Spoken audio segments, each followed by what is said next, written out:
Okay, so this is going to be a vlog type thing that I've decided to start. This is definitely out of my comfort zone, and I'm kind of doing this to try to help with some things that I struggle with. Basically, I'm going to start maybe like weekly video type blogs where I just kind of talk about my daily struggles and things like that. So this first video may be on the longer side. I'm pretty much going to tell my story and how all of this has come to be. Basically, if you don't know what I'm talking about a year ago, I was diagnosed with obsessive compulsive disorder, along with just generalized anxiety disorder, pretty severe anxiety and depression. And honestly, it was quite a shock when the diagnosis was OCD. You know, growing up, you kind of think about OCD as being kind of funny and this person's a clean freak, or you think of it on the other side where this person has to count numbers so many times in a row before they can do something. But those are kind of just part of what OCD could be. And you know, you just never think that you're going to hear something like that about yourself. And so let me just kind of go ahead and rewind, tell my story just a little bit, and go from there. I hope that you find this video kind of entertaining. I'm more doing it for myself, so even if I don't get any responses, that's okay. I feel like this may be a good outlet, kind of like a journal, but to actually talk about what I'm feeling and what I'm experiencing. You may hear my birds in the background sometimes. They like to chat. So this video may be a little emotional. Gonna definitely be awkward because that's how I am, very awkward. And it's gonna be raw, and I don't know how to edit videos. I don't know how to do anything like that. So what I say is what I'm gonna say, and I'm most likely not gonna restart the video or anything like that. So, okay, so let me just try to think about how I want to tell my story. Let's see. So I guess I'll go back to my first panic attack and then kind of work from there. So they're being really noisy. Okay. So it was almost 2 years ago. It was in May of 2016. I was sitting at home. I was going about my normal day. I had just had Josh bring me a snack from Papa John's. I was watching Grey's Anatomy. Everything was normal. It was a normal day. And up until this point, I had never experienced anxiety. I've dealt with depression on and off. A lot of people know that. I dealt with, some things in my childhood and stuff like that.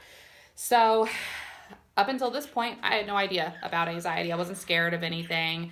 I had like common fears, like I was afraid of spiders and things like that. But as far as like anxiety, I didn't really feel it. So anyways, I'm sitting there eating my Papa John's, drinking Dr. Pepper. I mean, these details, I just remember them so clearly. Everything about this day was, literally life-changing. Here I am 2 years later, and this day just marks the day where this all began. So anyways, I'm sitting there watching TV, and it wasn't a particular like dramatic episode on Grey's Anatomy. It's one that I'd watched several times before. So there was nothing in there that really like triggered this. So all of a sudden, I feel what feels like my heart had just stopped. And now, obviously, in a rational mind, I should have known that my heart didn't stop because I wouldn't still be up and talking and walking. But let me fix this angle. So I felt something. It was maybe like what I felt like, maybe like a spaz, I guess, in my chest. I felt something. And along with feeling that in my chest, I all of a sudden got super dizzy. it kind of sounds weird to describe it this way, but my tongue was numb and tingling. My head felt like it was spinning. My hands were trembling. So I'm thinking that my heart is failing. Something's happening to my heart. Like, that's the only thing I can think of. And I'm home alone. And sorry, this keeps moving. Let me fix this. This is as good as it's gonna get, maybe. Just interrupting the story, trying to fix this angle. Whatever, this is how it's gonna be. So anyways, I'm home alone. And I mean, Josh had just left like maybe 15 minutes ago. And I am shaking, my head spinning, I feeling fluttering in my chest, and I'm panicking, and I'm thinking that I'm dying. So I call 911. I didn't know what else to do. I needed help right then, is what I felt like. And I remember talking to the 911 operator, and I distinctively said, I don't want to die. I'm so scared I'm going to die. And I mean, that was terrifying. I really thought that was going to be the last person that I talked to. Sorry, this angle is driving me nuts. Let's maybe put it up here. Okay, we'll figure this out. So I really thought that was going to be my last conversation, and I'm freaking out. At that time, the type of like door that we had, front door, it automatically deadbolted itself when it was shut. So I'm thinking, oh my God, these people aren't going to be able to get into my house. They're not going to be able to help me. I'm going to be dead. So I actually go outside while I'm on the phone with the 911 operator, and I'm just sitting on the porch. Like, I tell him I'm outside, I'm on the porch. I'm scared I'm going to die. And that's just what I keep saying. And I hear the ambulance coming. They get there. Can you hush? They get there. They put me into the back of the ambulance. They check what they can right there in the ambulance. And as far as they can tell, everything looks okay. My heart rate was definitely elevated. But other than that, the EKG that they ran right there in the ambulance looked okay. To them, nothing looked like an emergency situation, just from what they could tell. But they still, recommended, because I never felt anything like that before, that I go ahead and go to the emergency room. So they take me, and I call my husband. He leaves work. At that time, he wasn't my husband, but he leaves work to come sit with me. And we have no idea what's going on. Again, I had never experienced this before. It was all new to me. And they're running tests and blood work, and they do another EKG. And, at that time, I was 22 years old.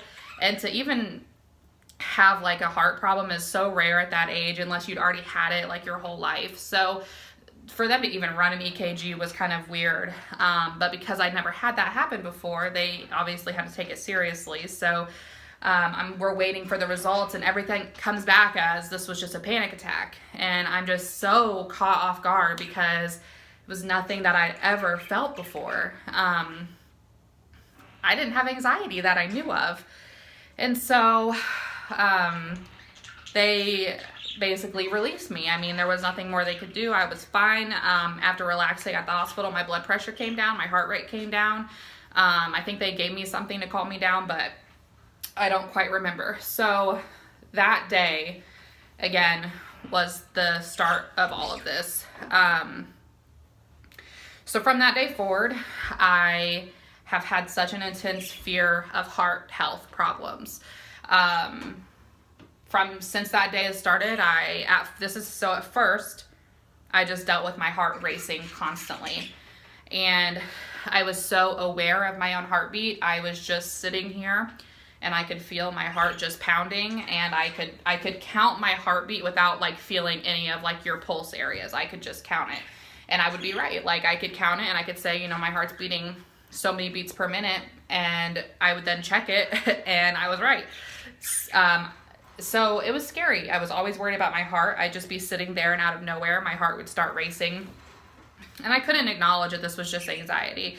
I just knew that there was something more going on. I ended up being so worried about my heart that I completely cut caffeine out of my diet. I lost a lot of weight, but for about a year, I did not drink caffeine at all. The only thing I drank was water. That was it. So because I was so scared to even touch caffeine. I stopped taking any sort of medications. Like if I had a headache, I wouldn't take anything. If I had a cold or I wouldn't take any sort of medication, anything. If I did not have to take it, I did not take it. I was too afraid. I was too afraid of what it would do to me. So this goes on for a while, and it's, hey, shh, calm down. Sorry, they're being really loud. So this goes on for a while, and for the most part, in the beginning, that's all it was. I was just, my heart was racing, and I was scared that, I'm talking. Shh. They're cute. But anyways, so for a while, that's all that was. My heart would race, and I would be fine. Like, I wasn't scared of everything. I was just scared of my heart. And this just started to slowly develop. It got to the point where I was too, hey, hush.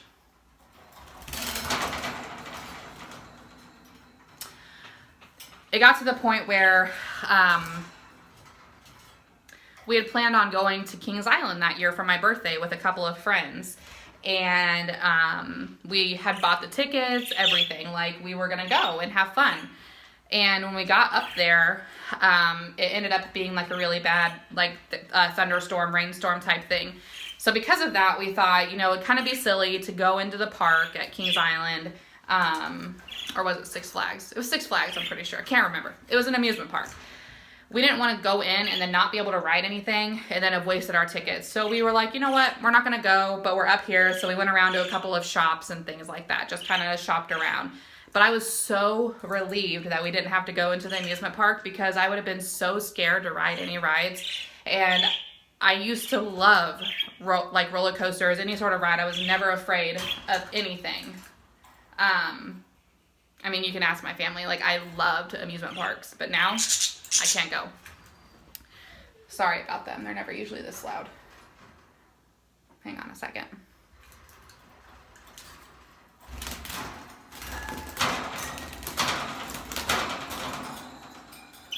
You guys are fine. So at this point, I still really haven't gone to see like a therapist or anything. I don't really know what's happening, but my fears slowly start to get worse. At this time, this is probably like around like fall time of 2016. At this point, I have bought a blood pressure monitor, a stethoscope. I would constantly check my blood pressure. And when I mean constantly, I would say upwards of 30 to 40 times a day. I would sit there and I would just check it, and I would check it, and I would check it. And I would check my left arm and then compare it to my right arm's readings. And if they were more than 10 points off from each other, I would freak out because, oh my God, that meant I had a blood clot in whatever arm was higher than the other. And I would listen to my heart, and I would listen for any sound that sounded abnormal. I mean, anything. And it could have even been my stomach making a sound, but I would think that it was my heart. I would check my temperature constantly. Anything that I could check, my blood sugar. My husband's diabetic, and so we have obviously blood sugar monitors and things like that around the house, and I would constantly check any vital that I could check. I was checking. I forgot that the first week where I had that panic attack, within the next 2 or 3 weeks, I went to the ER about 4 more times, just in the matter of a 2-week span. And each time it was for the same symptoms, and each time it was I just had a panic attack. At one point they had tried prescribing me, oh crap, I can't remember what it was called.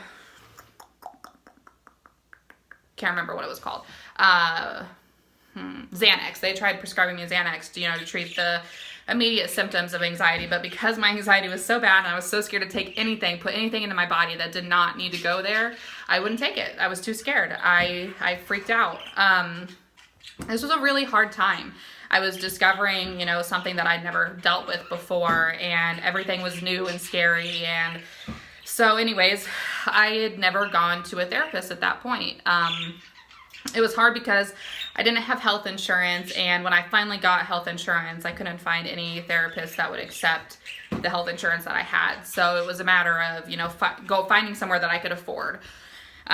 So as time progresses, and I'm checking my vitals constantly, 30 times a day at least. And I'm talking at least, sometimes it was more. Sometimes I would sit there for 2 hours and just check over and over and over again. Because I was just certain that there was something wrong. And so this keeps happening.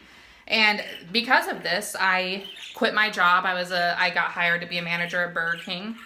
And honestly, that was such a good job opportunity at that time for me. But because of my anxiety, it was hard for me to go to work every day. I'd go to work and I would panic. There was multiple times when I was at work, and thank goodness my trainer at the time was so understanding to what I was going through. But there were times where I had to call Josh, at like 10 o'clock at night, and he'd have to bring me my blood pressure cuff to work because I had to check it. I had to know right then and there, like, what was my blood pressure. And I left work one time to go to the hospital because of anxiety symptoms. And I ended up getting transferred. I finished management training at Burger King and ended up getting transferred to Lafayette. And that just did not work with my anxiety. My first week there, I was so scared because it was people I didn't know. It was people that I hadn't been training with. And so I ended up quitting my job, just quitting. And I didn't give a 2-week notice. I didn't really I texted my area supervisor at that time and let him know, exactly why I quit, because it was my anxiety. But I couldn't go to work. They were counting on me to come in that day, and I just didn't go. So I ruined that job opportunity, and I burnt that bridge. And the same thing with when I worked at Walmart, I pointed out because I had to leave because of anxiety. I put so much, of this burden onto my husband because I just could not hold a job. So fast forward a little bit, around, and let's see. Sorry, I'm getting sidetracked trying to think about where I want to tell the story. So around, I would say, May of 2017. So this is all going on. This is getting worse and worse. My panic attacks are more frequent. I hyperventilate. So real quick, I just want to kind of go over some of the symptoms, I guess, that I experience on a daily basis. And up until recently, I could not acknowledge that this was anxiety. Like, how could anxiety cause so much physical symptoms? I do have polycystic ovarian syndrome, so PCOS, and because of that, my hormones are crazy. So I do have a lot of symptoms that are caused by the PCOS. But the other ones, so you add PCOS and anxiety together, my body is raging. I mean, it's a complete havoc. So daily, I will feel dizzy and off balance. My body shakes. I get frequent headaches. I clench my teeth. Let's see.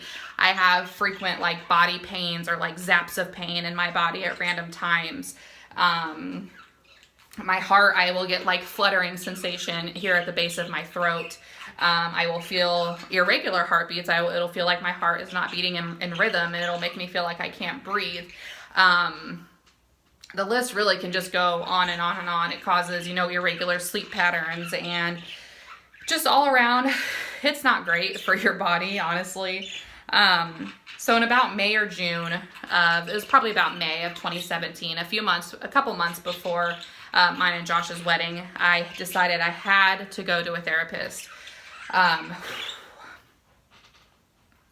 that point, I had reached my limit. It was either I go to a therapist or I was going to kill myself. I just could not handle this life anymore. I couldn't handle being so afraid. I would stay in bed all day. I could not handle this anymore. And, that's a scary place to get to. I don't want to get emotional in this video, but I probably will. Hang on a second, let me catch my breath. At that time, I had to decide that my life was worth to continue, and that I can get better. It's just going to take time, and it's going to take effort, and it's going to take a support system. And I'm so lucky to have, my family and my husband and Nicolette, my best friend, to be such supporters of me. But I was ready to give up. And,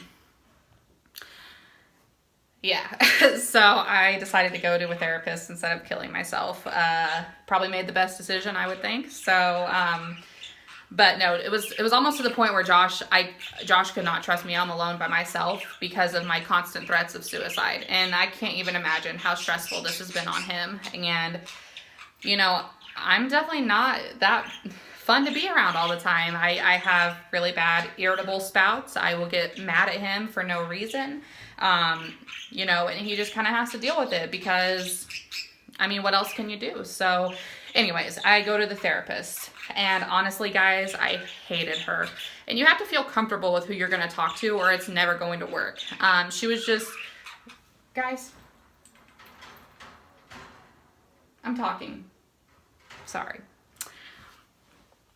So, she was just really distant. She didn't really try to form like much of a connection with me.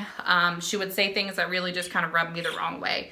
I seen her about 2 or 3 times maybe, but during this time is when I got the diagnosis of obsessive compulsive disorder. I went in thinking that I just had bad anxiety. Like, I just have really bad anxiety. I just might need to have some talk therapy and I'll be okay.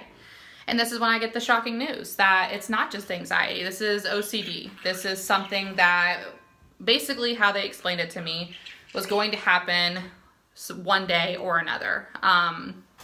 So this is kind of where I'm going to tell more of my backstory. And this video is going to be pretty long. And if you watch it, that's great. If you don't, that's great too. I am just doing this for myself. So anyways, we do the intake process at the therapist. And basically this is kind of when they ask you questions and how you're feeling and things like that. And they kind of ask you your history and your story. So basically, I had a rough childhood, to say the least, and, you know, my parents are good now, so I'm sure they may watch this video, and I'm not on here to bash them at all. Everybody makes mistakes, you know. Unfortunately, some of the mistakes really affected me. My dad was scary and angry all the time. I was always in defense mode. I always had to be prepared for when dad came home. Is dad going to be mad? Did I say the wrong thing? Am I going to be in trouble because I may have had an attitude? Me and Austin, you know, brothers and sisters fight, but me and Austin were too scared to fight because we didn't want to get in trouble. So I was always in defense mode. Always, you know, it was scary. We didn't want to get in trouble. We didn't want to get like spankings or things like that. So my childhood was rough. My parents did things that they shouldn't have done, and, you know, luckily they're better people now, but me and Austin were never put first. We are so thankful for our grandparents and our aunt and uncle, because without them, I'm not really sure like who would have made sure that me and Austin were okay. My grandparents made sure that we had Christmas and that we didn't go without things, and they would always make sure that, you know, that my mom and dad could get food in the house for us. And, you know, I'm not saying that my parents didn't try. They did. They worked jobs. They worked steady jobs, but their money went elsewhere and it didn't go to their children. We moved around a lot because, you know, rent couldn't be paid and things like that. I'm assuming I don't know all the details of everything. I was too young to understand. But we were not priority a lot of the times. So that's hard. That's really rough to go through something like that, to experience, like, to me. And I'm going to get emotional here. I never felt loved. My dad would tell me he loves me and then, you know, call me names or hit us. And, you know, my mom was so distant. We just couldn't talk about things. We couldn't talk about, like, I don't know, anything really. So I just didn't feel loved. I didn't know what love felt like. So so this is kind of fast forwarding a little bit. I was always searching for love, you know, from companionship, from guys and stuff at a young age. And because of that, I put myself into a bad situation, and I was sexually assaulted when I was 14.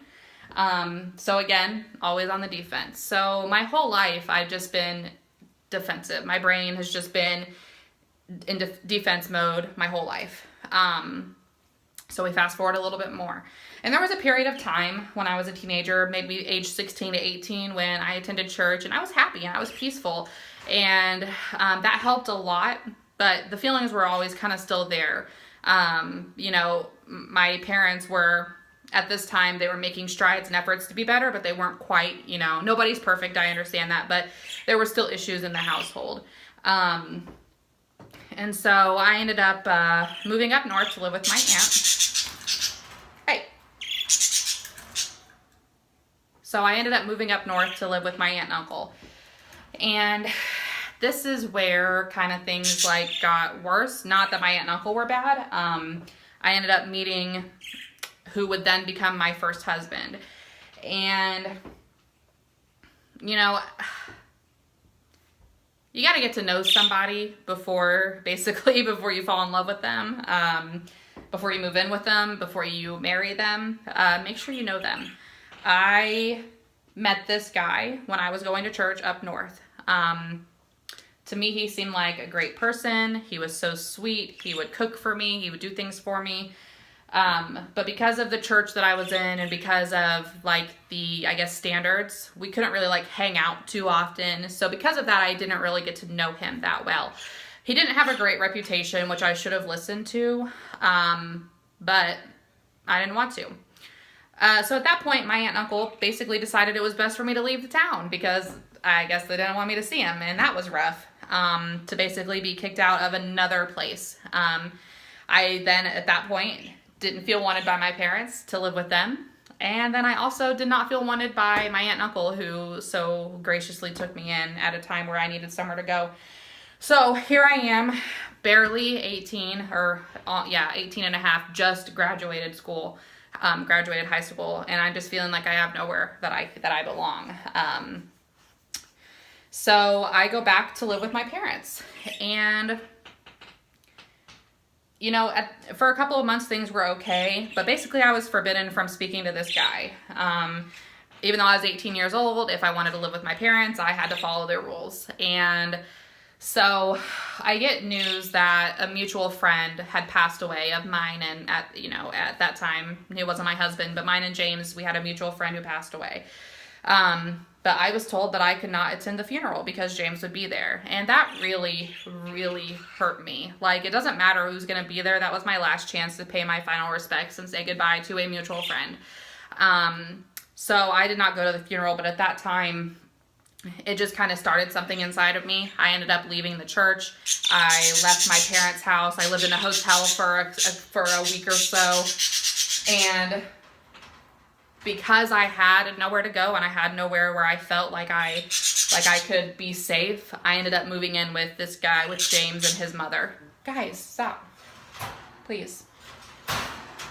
I ended up moving in with James and his mom, and I didn't know him. I had met him in about November of 2011. And I moved back home in December of 2011. So I had just known him about a month. And so at this point, this is like around March of 2012. I moved back up north to Knox, and I lived with James and his mom. And so basically I'd only known him about a month. And we'd never gone on a date. We'd never, talked. Really, I mean, we hardly communicated. And now I'm living with him. And hey, you guys are rude. So, and like I said, keep in mind, this is in March. By May, James and I were married. We ended up moving to Crawfordsville together. We got an apartment together, and we got married. And we hadn't even gone on our first date until after our wedding. We did not know each other, and this is kind of when things really got bad. He started cheating on me right away. He would talk to other girls online. And he would just make me feel so worthless.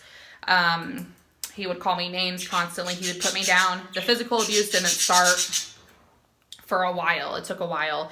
But at first it was mostly emotional and mental abuse and name calling and putting me down and calling me ugly and things like that. And really just defeating my self-esteem and just making me feel even more unwanted.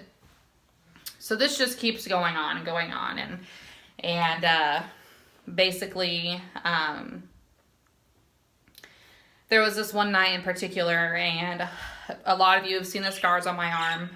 I don't know if I can get a good angle of these scars on this phone. Hang on, so let me try to show you. There we go. That looks pretty bad, and that is something that I am now stuck with forever. This happened one night. James was talking to another girl on his phone, and I wanted to see his phone. And he wouldn't show it to me, obviously. Like, he wouldn't show it to me. So I literally I had an emotional breakdown.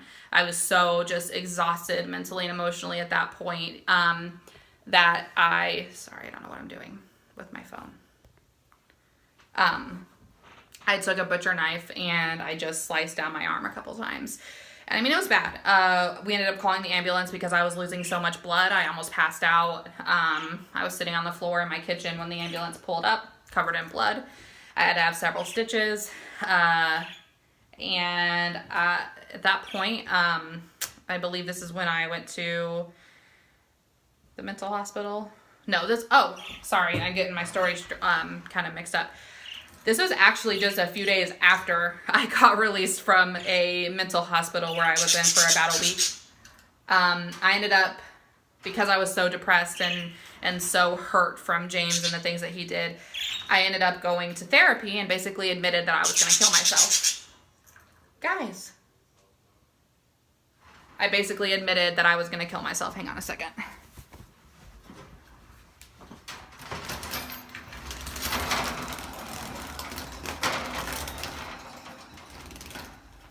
Just put their blanket over their cage. Hopefully they'll be quiet now. So I basically admitted to my therapist at that time that I was going to kill myself because I just felt like I didn't belong anywhere. I didn't feel loved by anybody. I just felt worthless and that I had no purpose. So she suggested I was not forced to go to the hospital. It was voluntary. And honestly, it did me a lot of good. At that time, we had some group counseling and things like that. And that week was probably the safest I'd felt in a very long time. So anyways, I got released, and this was on a Friday that I got released. It was 2 days later, Sunday, that I cut up my arm really bad. And I almost got sent back this time, not voluntarily, but I didn't. I at that time, I had learned how to talk my way out of things. I had learned how to tell therapists and counselors what they wanted to hear so that they wouldn't lock me up. I had been in a mental hospital one time before when I was young, and some bad things happened there. And I don't really care to talk about that right now. But anyways, so after this happened and I cut up my arm and I had to get stitches, at this point I was like fed up. I was done. I was gonna move. I moved to Pennsylvania to I don't know what I'm doing. Hang on a second. Try that. So I moved to Pennsylvania for a week. I was going to live with my best friend, Nicolette, at the time. She lived in Pennsylvania, and I was going to live with her. And you know what? At that time, I understood how hard it was for women of abuse to leave. It's not easy. And you hear people say, well, why doesn't she just leave him if he's doing these things? And it is so hard because they make you feel so isolated. You don't feel wanted by anybody.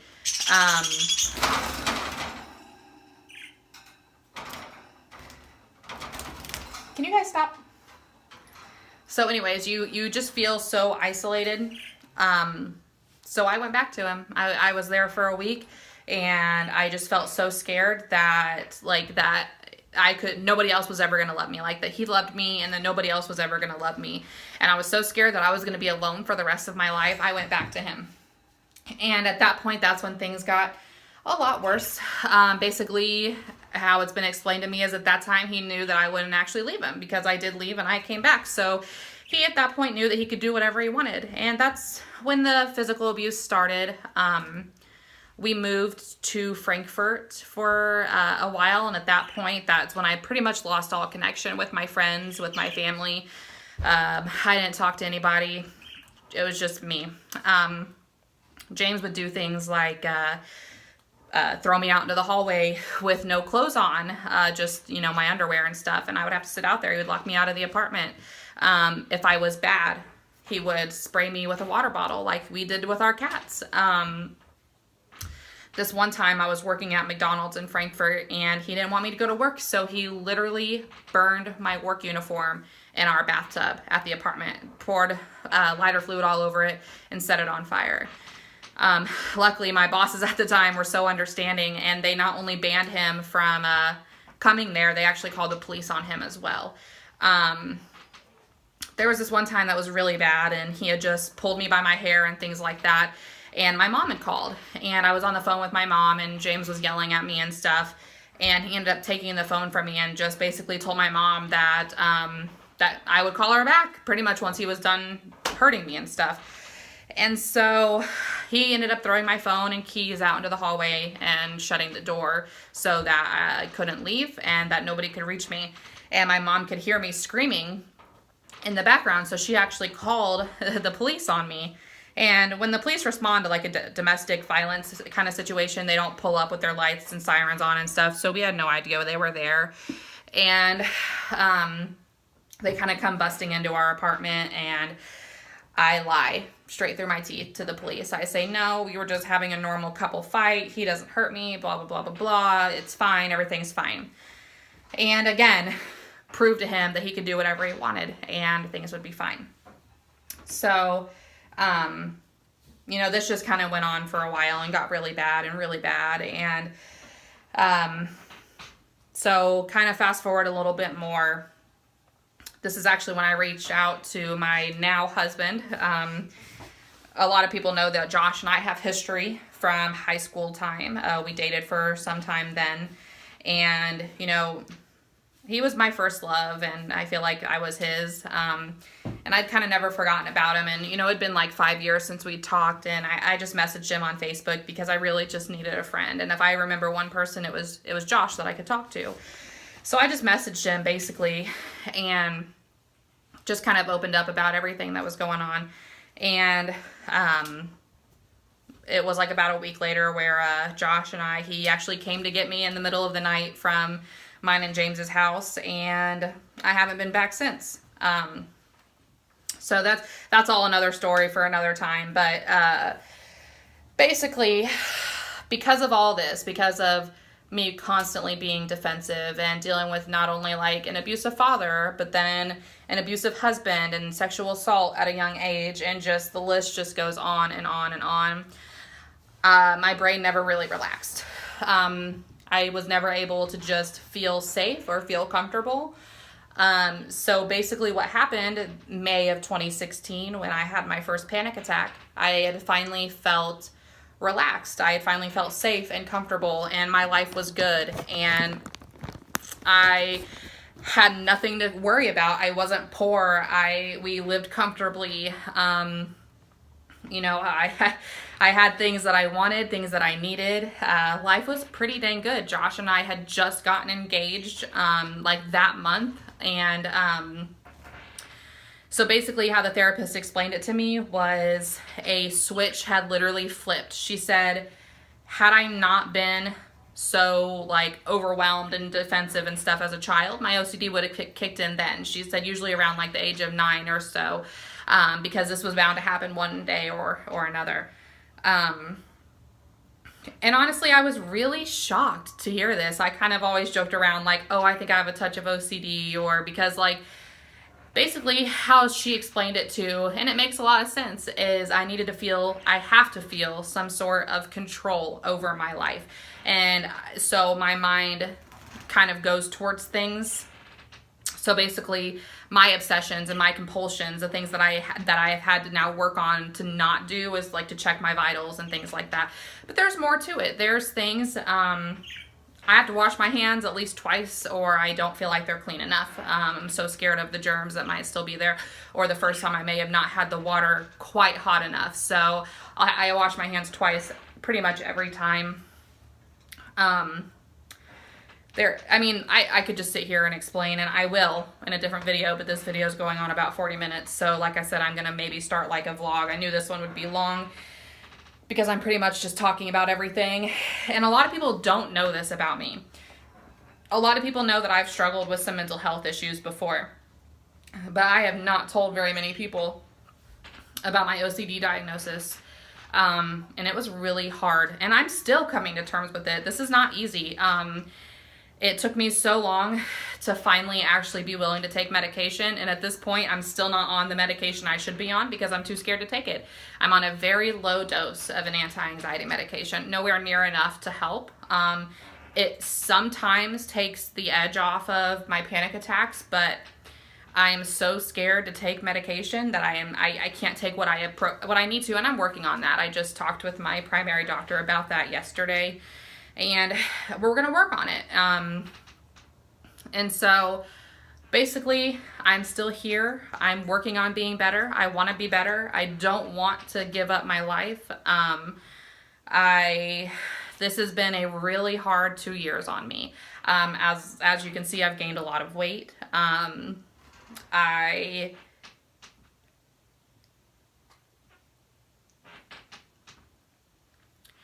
Yeah, it's just been really hard. I have a lot of breakdowns. I feel really bad for my husband. It's hard. It's impossible. He'll come home from work some days and I would still be in bed. I haven't moved. I'll just break down crying to him because I'm just so scared of everything. Things that I should not be worrying about, that I'm so afraid of. And I love him. He is so, we're so opposite, and he may not know the right words to say sometimes, or really any words to say sometimes, but he has just been there for me from the beginning. And yeah. And Nicolette, my best friend, who has dealt with this with me, and she kind of understands a lot of the anxiety that I deal with. She kind of has the same anxieties too, so we're able to talk to each other about it and not feel like we're crazy. But anyways, I'm gonna go ahead and cut this video short. I guess not short because it's 41 minutes long. So if you've watched this video, let me know. Let me know if you'd be interested, I guess, in me continuing to vlog about this. I thought maybe I would make weekly vlogs about maybe things that have set off my panic attacks, or basically just updates on my life living with OCD and anxiety. So, I mean, if that's something that may interest you, let me know. If I'm still going to probably film the videos, because really just sitting here talking about it really helps. It, like, so much weight is lifted off your shoulders. But I may not post them if nobody wants to see them. So, all right. Anyways, with all that being said, that's kind of my story. I'm sure I left things out. I'm going to go back and watch the video and really, wish I said more, but I could add more if I wanted to. But yeah, if you watch this, thanks for watching. I'm doing okay. I'm still here. That's what I tell myself every day. Every day I think I'm going to die. Every morning when I wake up, I am just overwhelmed that I didn't die. So, yeah. All right. Thanks for watching.